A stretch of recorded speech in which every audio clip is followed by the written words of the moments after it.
நாளின் செய்யும் வினிதானின் செய்யும் என நாடி வந்த கோழியின் செய்யும் கொடுங்கூற்றியன் செய்யும் குமரேசர் இரு தாளும் சிலம்பும் சதங்கையும் தண்டையும் சண்முகம் தோளும் கடம்பும் எனக்கு முன்னே வந்து தோன்றினே.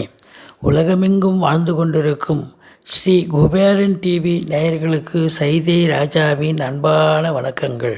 நாம் இப்பொழுது இந்த எபிசோடில் வார ராசி பலன்கள் ஏப்ரல் 29 முதல் மே 5 வரைக்கும் உள்ளடக்கிய நாட்களுக்கு கிரகங்கள் எப்பேற்பட்ட பலனை வழங்கப் போகிறது என்பதை வாக்கிய பஞ்சாங்க அடிப்படையில் பார்க்க போகிறோம். இந்த வாரம் முழுவதும் தேய்பிறை நாட்கள். வாங்க ராசிக்குள் செல்லலாம்.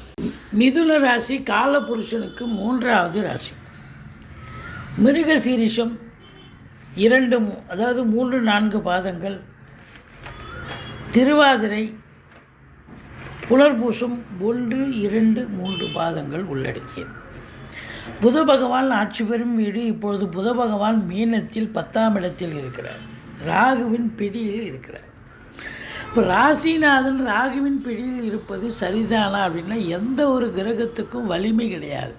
ராகுவோடு இணைஞ்சிட்டா ராகு தான் வலிமை. அப்போது உங்களுக்கு தொழில்துறையாகட்டும் இல்லை எந்த ஒரு பர்சனல் விஷயங்களாகட்டும் கொஞ்சம் எச்சரிக்கையாக இருக்கணும். நடக்கிற மாதிரி இருக்கும், ஆனால் நடக்காது. அதுதான் அங்கே இருக்கிற விஷயம். மற்றபடி குரு உங்களுக்கு 12ஆம் இடத்தில் இருக்கிறார். குரு பார்வை கோடி நன்மை. 4ஆம் இடத்தை குரு பார்க்க போகுது. இது நாள் வரைக்கும் உங்களுக்கு வண்டி வாகனங்கள் பிரச்சனையாக இருந்துச்சு, செலவு வச்சிச்சு, தாய்க்கு தேக ஆரோக்கிய குறைவு வந்தது, படிக்கிற பிள்ளைங்க சரியாக படிக்கலை, உங்கள் சுகஸ்தானமும் கெட்டு நீங்களும் மருத்துவமனைக்கு போனீங்க. இப்படி பல நிலைகளில் ரொம்ப கஷ்டப்பட்டீங்க. இப்போ 4ஆம் இடத்தில் கேது இருந்த போதிலும் குரு பார்வை இருக்கிறதால இந்த வார கிரகங்கள் நிச்சயமாக நல்ல பலனை தரப்போகிறது. அதுவும் 4ஆம் இடம் என்பது மாத்ருஸ்தானம். இப்போ சூப்பராகி போச்சு. தாய்க்கு தேக ஆரோக்கிய குறைவெல்லாம் சரியாகி அவங்க சகஜமாக சந்தோஷமாக இருக்கக்கூடிய நிலை. வண்டி வாகனங்களை வச்சு பொழப்பு நடத்தக்கூடியவர்களுக்கு நல்ல சவாரிகள் கிடைக்கும். படிக்கிற பிள்ளைகள் நல்லா படிப்பாங்க. சொத்து அசையா சொத்துக்கள் மூலம் நஷ்டங்கள் ஏற்பட்டது.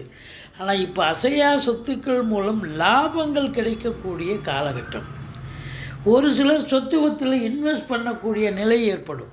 சொத்து வாங்க, வீடு வாங்க, மனம் வாங்க, தோட்டம் துறவு வாங்க, இப்படி ஏதாவது ஒரு நிலை. சுகஸ்தானம் திருப்திகரமாக இருக்குது. இந்த மிதுன ராசியில் பிறந்தவர்களுக்கு ஆரோக்கியம் அதை விட சிறப்பாக இருக்குது. அப்போ வேறு என்னங்க வேணும்?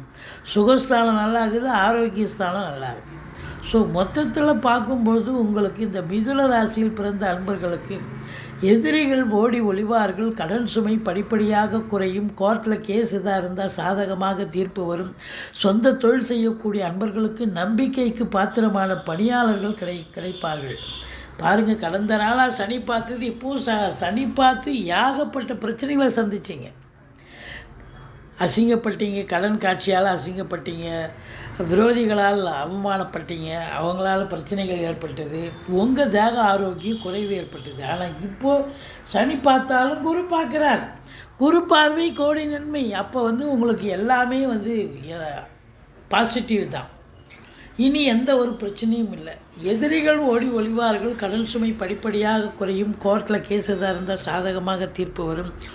சொந்த தொழில் செய்யக்கூடிய அன்பர்களுக்கு நம்பிக்கைக்கு பாத்திரமான பணியாளர்கள் கிடைப்பார்கள். வெளிநாடு போகணும்னு நினைக்கக்கூடியவர்கள் தாராளமாக செல்லலாம். வெளிநாடு போகணும்னு நினைக்கிறவங்க தாராளமாக போங்க. நல்ல ஒரு சம்பாத்தியத்தை ஏற்படுத்தி கொள்வீர்கள் அப்படின்னு சொல்லணும். இந்த 7ஆம் இடத்து அதிபதி இது நாள் வரைக்கும் 11ல் இருந்தார். இப்போ 12க்கு வந்துட்டார் குரு பகவான். 7க்கும் 10க்கும் உடையவர். 12ஆம் இடம் என்பது செலவினங்களை குறிக்கக்கூடிய இடம். அப்போ வாழ்க்கை துணை அல்லது மனைவியால் செலவினங்கள் ஏற்படக்கூடிய ஒரு வாரமாக இது விளங்கப் போகிறது. அது செலவுகள் சுப செலவும் இருக்கலாம், ஒரு சிலருக்கு அசுப செலவாகவும் ஏற்படலாம்.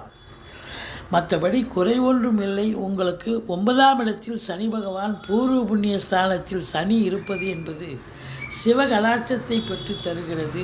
தந்தை வழி சொந்தங்களால் நல்லது நடக்கும். 10ல் ஒரு பாம்பாவது இருக்கணும். ராகுவும் இருக்கிறார், புத பகவானும் இருக்கிறார். உங்களை பொறுத்த வரலையும் பார்த்தீங்கன்னா 11ஆம் இடத்து அதிபதி செவ்வாயும் அங்கே தான் இருக்கார் 10ஆம் இடத்துல. காவல்துறை, தீயணைப்புத்துறை, மருத்துவத்துறை, இராணுவத்துறை, ஐஏஎஸ், ஐபிஎஸ், ஐஎஃப்எஸ் அதற்கு நிகரான பணியில் இருக்கும் அன்பர்களுக்கு ஒரு அற்புதமான ஒரு வாரம். ஆனாலும் ராகுவின் பிடியில் இருக்கிறதால கொஞ்சம் எச்சரிக்கையோடு வேலை பார்க்கணும். பத்திரிகை துறை, மீடியா துறை, ஆசிரியர்கள், பேராசிரியர்கள், இலக்கியவாதிகள், சொற்பொழிவாளர்கள் இவங்களுக்கும் சிறப்பான ஒரு அம்சமான ஒரு வாரம். இருந்தாலும் ராகுவின் பிடியில் இருக்கிறதால எச்சரிக்கையாக இருக்க வேண்டும். தொழிலில் கேட்குற இடத்துல கடன் கிடைக்கும். கடனை வாங்கி தொழிலில் போடுங்க. தொழில் நல்ல அபிவிருத்தி ஆகும். நல்ல சம்பாத்தியத்தை பெற்று தரும். இரட்டிப்பு வருமானத்தை பெற்று தரப்போகிறது கண்டிப்பாக. ராகு பொறுத்தவரையிலையும் உள்நாட்டு வாணிபம், வெளிநாட்டு வாணிபம், ஏற்றுமதி இறக்குமதியாளர்கள், ஷேர் மார்க்கெட்டில் இன்வெஸ்ட் பண்ணுறவங்க, ஸ்பெக்குலேஷன் பண்ணுறவங்க, ஆன்லைன் பிஸ்னஸ் பண்ணுறவங்க, ஹோட்டல் பிஸ்னஸ் பண்ணுறவங்க இவங்க எல்லாருக்கும் சிறப்பான காலகட்டம். எலக்ட்ரானிக்கல் கூட்ஸ் இதை ப்ரொடக்ஷன் பண்ணி அதை சேல்ஸ் பண்ணுறவங்க எல்லாருக்குமே, கம்ப்யூட்டர், லேப்டாப் இது ப்ரொடக்ஷன், சேல்ஸ் இந்த மாதிரி நிலையில் இருப்பவர்களுக்கும் சிறப்பான காலகட்டம்.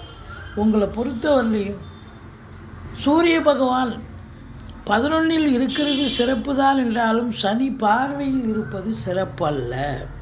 அப்போ என்ன நடக்கும் உங்களுக்கு? சனி பார்வையில் இருந்தால் தந்தைக்கு இடர்பாடுகள், தந்தையுடைய தொழில் சரியாக போகாது. தந்தையால் செலவினங்கள், மருத்துவ செலவு வைக்கலாம். தந்தைக்கு சமூகத்தில் அவப்பெயர் ஏற்படலாம். இப்போ சுக்கிரனே அங்கே தான் இருக்கார், சனி பார்வையில் இருக்கார். அப்போ பெண்களுக்கு கொஞ்சம், அதாவது அலுவலகம் செல்லக்கூடிய பெண்களாகட்டும், இல்லை வீட்டில் இருக்கக்கூடிய பெண்களாக இருக்கட்டும், கொஞ்சம் எச்சரிக்கையோடு இருக்கணும். சனி பார்வையில் இருக்கிறதால சில பிரச்சனைகள், இன்னல்கள், இடர்பாடுகள் வரலாம். கலைத்துறையில் இருக்கிறவங்களுக்கும் சில பிரச்சனைகள் வரக்கூடிய அமைப்பு இருக்குது. எது எப்படி இருந்த போதிலும் இந்த 3ஆம் இடத்தை சனி பார்ப்பதால் எடுக்கிற காரியம் சக்ஸஸ் ஆகிறது லேட்டாகும். அது உடனே ஆகாது. கடைசி 11th ஹவரில் தான் சக்ஸஸ் ஆகும். இளைய சகோதரத்துக்கும் உங்களுக்கு ஆகாது, வெட்டி மடிவீங்க. கொஞ்சம் ஒருத்தருக்கு ஒருத்தர் விட்டு கொடுத்து போங்க. மற்றபடி உங்கள் பொறுத்தவரையிலையும் நல்ல தகவல் வருதா அப்படின்னு எதிர்பார்ப்பீங்க. தூரதேசத்திலிருந்து தகவல் காலதாமதமாக தான் வரும். மற்றபடி குறை ஒன்றும் இல்லை. இந்த மிதுன ராசியில் பிறந்தவர்கள் 30/1 அதாவது 30 ஏப்ரல், மே 1, 2 சந்திராஷ்டம நாளாக வருவதால் எச்சரிக்கையோடு இருங்க. மற்றபடி அற்புதமான ஒரு வாரம். ஸ்ரீ குபேரன் டிவியை பார்த்தமைக்கு நன்றிகள். மேலும் இது போன்ற தகவல்களை தெரிந்து கொள்ள ஸ்ரீ குபேரன் டிவியை சப்ஸ்கிரைப் செய்யுங்கள். மறக்காமல் பெல் ஐக்கானை கிளிக் செய்யுங்கள்.